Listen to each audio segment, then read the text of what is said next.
بسم الله والصلاة والسلام على رسول الله. السلام عليكم ورحمة الله وبركاته. يا رب تكونوا بخير إن شاء الله. النهاردة هنتكلم عن رؤية البحر في المنام. يا ريت قبل ما نبدأ ندوس لايك ونفعل زر الجرس. كتير مننا بيشوف البحر في منامه، أوقات بنشوفه هادي والماء صافي، وأوقات بنشوفه هايج وموج عالي، وأحيانا نشوف إن احنا بنسبح أو بنغتسل، وممكن نشوف إن احنا راكبين سفينة، وممكن أشوف نفسي بغرق، وممكن اشوف الماء معكر، وممكن اشوف ان انا بصطاد سمك، وممكن اشوف البحر جاف بدون مية. ان شاء الله النهاردة هنتكلم عن كل حاجة، في منها البشرة وفي منها تحذيرية. هنبتدي ان شاء الله بالبشرة، بس احنا في الاول عايزين نعرف اصلا رمز البحر ايه هو البحر. البحر بيكون حياة الانسان او شخص ذو عطاء في حياتك. يعني أنا لو شفت البحر هادي والمية صافية، دي بشرة بحياة هادية ومستقرة وخالية من المشاكل. لكن لو شفت نفسك بتسبح وبتعوم في الماء، ده دليل على إنك قادر على التصرف في أمور حياتك بقدر مهارتك في السباحة في الرؤية. طيب لو شفت نفسك بتغتسل، يعني نزلت البحر بغرض الاغتسال. الغسل هنا أو الاغتسال بماء البحر بيدل على زوال هموم للراعي. وصيد السمك في البحر، يعني أنا نزلت البحر بغرض إن أنا أصطاد سمك. السمك من الأرزاق الجميلة، فمعنى كده إن في بشرة برزق قادم. وركوب السفينة، ركوب السفينة من الأحلام المتكررة كتير، اللي يمكن أنا مفيش يوم ما بفسرش فيه إن حد شاف في الرؤية إنه راكب سفينة. ركوب السفينة بيعني نجاة من أمر ما. في رؤية تانية بقى، في ناس كتير قوي بتشوف إن هي بتمشي على الماء، يعني أنا أشوف نفسي بمشي على ماء البحر بدون بلل. طيب هل دي رؤية فعلا؟ يعني هو دي حاجة واقعية. احنا طبعا في الحياة مستحيل نقدر نعمل حاجة زي كده، لأن المية ما تقدرش تشيل الإنسان بيمشي عليها.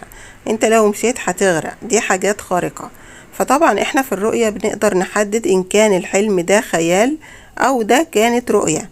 يعني ممكن يكون من العقل وممكن تكون رؤية. فلو كانت رؤية بتكون نجاة من كرب ومشاكل وتيسير أمور. طبعا احنا في الحلم ممكن نشوف أي حاجة، يعني ممكن تشوف أي حاجة انت بتعملها، لأن الرؤية الحلم غير الحقيقة. طبعا رؤية البحر زي ما فيها بشرة، فيها رؤية تحذيرية. يعني أنا لو شفت البحر ماء عكر، فده بيدل على هموم في حياة الرائي. لكن لو كان البحر هايج وموجه عالي، ده تحذير من تعرضك لبعض المشاكل.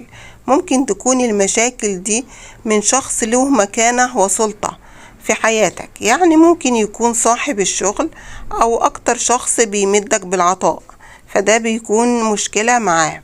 وطبعا على حسب سياق الرؤية بنقدر نحدد التفسير الصح وعلى حسب حالة الرائي. وطبعا الغرق، يعني الغرق من الحاجات الوحشة قوي اللي يمكن مفيش حد فينا يحب انه يحلمها ابدا. ربنا يبعدها عننا جميعا. الغرق في البحر، طبعا الغرق معنى ان انت غرقت في البحر ان انت غرقت في ذنوبك، فطبعا الغرق في البحر وحش.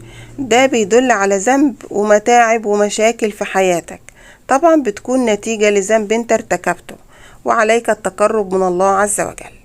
طبعا البحر اليابس، يعني انا ممكن اشوف البحر جاف مفهوش مية، فده طبعا بيدل على مرورك بحالة مادية وحشة، ازمات مالية هتتعرض لها الفترة اللي جاية، او طبعا افتقادك لشخص ذو عطاء في حياتك. والله اعلى واعلم.